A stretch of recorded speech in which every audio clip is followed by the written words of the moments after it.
Let's make a little video here about my winter project. And also, welcome to my new shop. I'm going to show you around here. It's kind of cluttered and it's a lot smaller. It's about half the size that I had in Grand Forks, but there is heat in here. It is insulated. I got new door, new window, and of course a new garage door that's insulated. So this little gem here is a very sad looking Polaris 500. It's an 05, so it's of the newer body style. Therefore, when you look at the taillights, you can tell that it's an 05. And also, when you look at the headlights being this shape now instead of just rectangular, that's another giveaway. Those are the changes they. This is an HO, which means it is carbureted. There's the carburetor. So I picked this thing up pretty cheap. It was actually $600, and it needs some parts. It was missing electrical parts, and I've got them on order. So I was not able to start it because one of the major components here that plugs into right here is the voltage regulator, and also it's the ECM. It's kind of an all-in-one. It provides the electronic or the right power for the electronics, plus regulates the voltage. The other thing that was missing plugs in right here, and it was the CDI. I have the CDI now. But I don't have the voltage regulator. It's coming in. This is the CDI right here. So these parts aren't expensive by any means. What is going to be expensive is the speedometer that plugs in right here. That's going to be pricey. I think it's like $500 or whatever. It has the LED screen on it that tells you your fuel gauge in a bar graph and all the other information on it, trip and everything like that. As far as I can tell, I'm just going to zoom out there a bit. This ATV was not crashed. That's not to say that it wasn't driven through the bush, though, because there's cracks that I have to repair here. Some of the plastics are here's oh dear. There's some repairs to do on the plastics. The seat, as you can see, is in pretty good shape.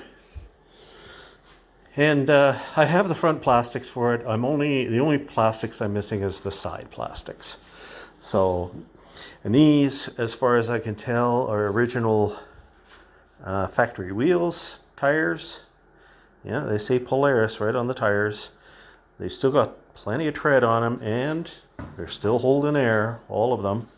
So they're going to stay. And they didn't even bash over any rocks with this thing because they didn't bend the rims or nothing. I mean, gee, the way that you can abuse these machines is incredible. And this one here, well, I think it was just left outside a lot and not ridden, because it had the electronic failures right away.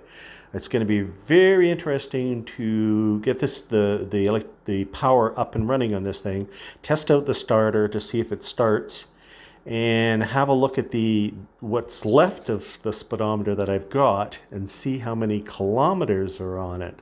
I'm betting it's low kilometers, because these things were notorious for the electronic ECM. It's called a Sure Power ECM failure. Okay, right out of the factory, they were replacing them right away. Desirable Polaris 500 Sportsman has the electronic braking system on it. The steering is nice and solid still on it. It's not really missing any parts other than those plastics. So this thing is going to get some love. Oh, look. I can see where the remnants of a license plate on there.